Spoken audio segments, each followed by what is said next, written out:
Hello viewers, I doctor S B K Lal welcome you all in my YouTube channel. मेरे YouTube channel में आपका बहुत बहुत स्वागत है। अगर आप इस चैनल पर नए हैं तो चैनल को सब्सक्राइब कर लें। आज का टॉपिक है हमारा alternating current peak and RMS value of alternating current और वोल्टेज। तो इसमें सबसे पहले हम समझते हैं अल्टरनेटिंग करंट को। अल्टरनेटिंग करंट क्या होता है? It is that current which varies in magnitude continuously and reverses its direction periodically. Its value at any instant is given by I बराबर I note sin omega t is equal to I note sin 2 pi ft, where I0 is the peak value of AC और current amplitude and omega बराबर 2 pi f बराबर 2 pi L upon t is the angular frequency of alternating current। तो इस तरह से हम alternating current को समझ सकते हैं, जिसका मैग्नीट्यूड और डायरेक्शन बदलते रहता है। और उसके बाद डायरेक्ट करंट में ऐसा नहीं होता है। डायरेक्ट करंट की बात करें तो it is that current which flows with a constant magnitude in the same fix direction.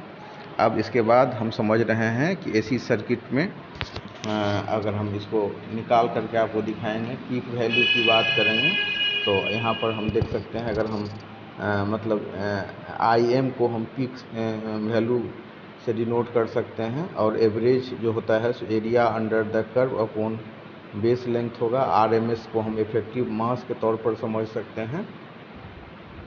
तो यहाँ पर आप देख सकते हैं कि पूरा ये मैक्सिमा फिर मतलब जीरो फिर मिनिमा के जैसा इसका वेव चलता है, तो आई एम को हम डिनोट कर सकते हैं पीक वैल्यू के रूप में। और आई एवरेज बराबर हो जाएगा integration 0 to pi I D theta upon pi. इसको हम लिख सकते हैं, ये बराबर हो जाएगा integration 0 to pi I M sine theta into D theta बटा पाई। अब इसको हम लिख सकते हैं बराबर I M I minus cos theta 0 to pi upon pi. I बराबर हो जाएगा 0.638 आई एम। तो आई आर एम एस मतलब ये जो करंट का रूट मीन स्क्वायर वैल्यू होगा I M upon root 2 into A, मतलब A ampere. I R M S बराबर इस तरह से हम लिख सकते हैं I M upon root 2 ampere. अब इसको समझने के बाद हम समझते हैं रूट मीन स्क्वायर वैल्यू। तो जितना यहाँ पर हम देख सकते हैं दो सर्किट ले रहे हैं, एक हो गया हमारा एसी सर्किट और दूसरा हो गया हमारा डीसी सर्किट। तो जितना हीट डीसी करंट वाला सोर्स उत्पन्न करता है उतना हीट अगर एसी सोर्स भी उत्पन्न करे तो हम कह सकते हैं यदि डीसी सोर्स में करंट आई बराबर 10 एम्पियर है तो एसी वाले सोर्स में भी उतना ही होगा। अब इसको हम जो एसी जो करंट होता है उसको लिखने के लिए कौन सा इक्वेशन यूज करते हैं? आई बराबर I note sine omega T. तो अब इसके बाद हम समझते हैं कि आई आर एम एस को हम कैसे निकालेंगे। तो आई आर एम एस निकालने के लिए हम लिखते हैं integration from 0 to T I square D T upon T. इसका पावर हॉल का पावर हो जाएगा हाफ। अब आई आर एम एस बराबर हो जाएगा 0 to T I square sine square omega 2 D T half. मतलब आई का वैल्यू कितना होता है? आई स्क्वायर साइन ओमेगा टी। तो आई स्क्वायर डी टी जो हम लिखे हैं integration from 0 to T I square D T, तो इसका वैल्यू हम पुट कर देंगे आई का।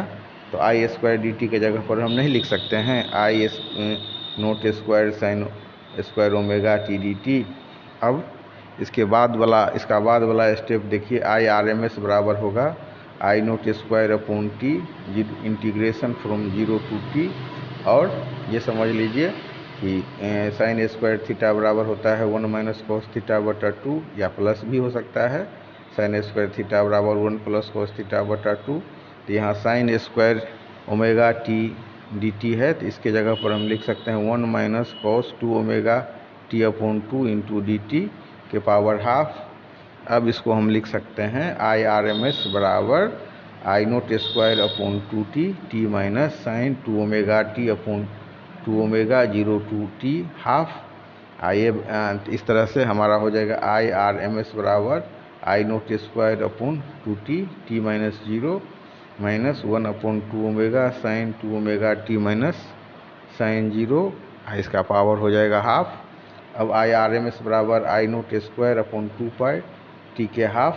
तो इस तरह से हमारा आई आर एम एस का वैल्यू निकलेगा 70.7 ऑफ I0 और आई आर एम एस बराबर हो जाएगा आई नोट अपॉन √2। तो आई आर एम एस बराबर कितना हो गया 0.707 आई नोट। इस तरह से हम इसको समझ सकते हैं। अब हम निकालते हैं मीन और average value of alternating current. तो अगर हम पूरे सर्किल के लिए निकालें तो ये 0 हो जाएगा। तो यहाँ पर हम निकालते हैं T/2 के लिए, फॉर हाफ साइकिल के निकालते हैं। पूरा साइकिल के लिए हमारा जो एवरेज वैल्यू या मीन वैल्यू हो जाएगा 0। तो यहाँ पर भी आपको ये काम देगा इक्वेशन I बराबर I note sine omega T. तो आई एवरेज बराबर क्या होगा 2I0 upon T minus cos omega T upon omega 0 to T/2 और आई एवरेज बराबर हो जाएगा minus 2I0 upon omega T. तो I cos omega T 0 to T/2। अब आई एवरेज बराबर हम लिख सकते हैं minus 2I0 upon omega T cos omega 2 upon 2 minus cos 0। I average बराबर हो जाएगा minus 2I0 upon 2 pi cos 2 pi upon T 2 minus cos 0, और कॉस 0 का वैल्यू क्या होता है 1। तो इस तरह से हम निकाल सकते हैं आई एवरेज बराबर I D T upon T/2 integration from 0 to T/2 I D T upon T/2। और आई एवरेज बराबर क्या हो जाएगा तो हो जाएगा 2/t integration from 0 to T/2 I note sine omega T D T. तो इस तरह से हमारा आई एवरेज का वैल्यू निकल जाएगा, जिसको हम आई ए भी के रूप में लिखते हैं। तो ये हो जाएगा बराबर 2I0 अपॉन पाई। और अगर हम वैल्यू की बात करें तो इसका वैल्यू हो जाएगा आई ए भी बराबर 0.637 आई नोट और आई एवरेज बराबर हो जाएगा 63.7% ऑफ आई नोट। अब हाई फ्रीक्वेंसी के कारण जो नॉर्मल एमीटर गैल्वेनोमीटर है वो एसी को नहीं माप सकता है।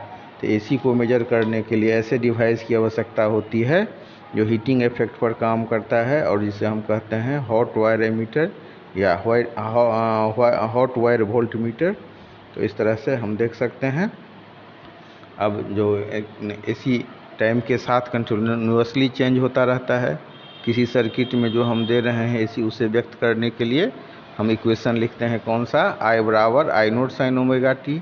और कंप्लीट साइकिल के लिए 0 to 2 के लिए कंप्लीट साइकिल के लिए अगर हम निकालें मीन और एवरेज वैल्यू तो हो जाएगा 0 और आई बराबर हो गया आपका इंस्टेंटेनियस वैल्यू इंस्टेंटेनियस करंट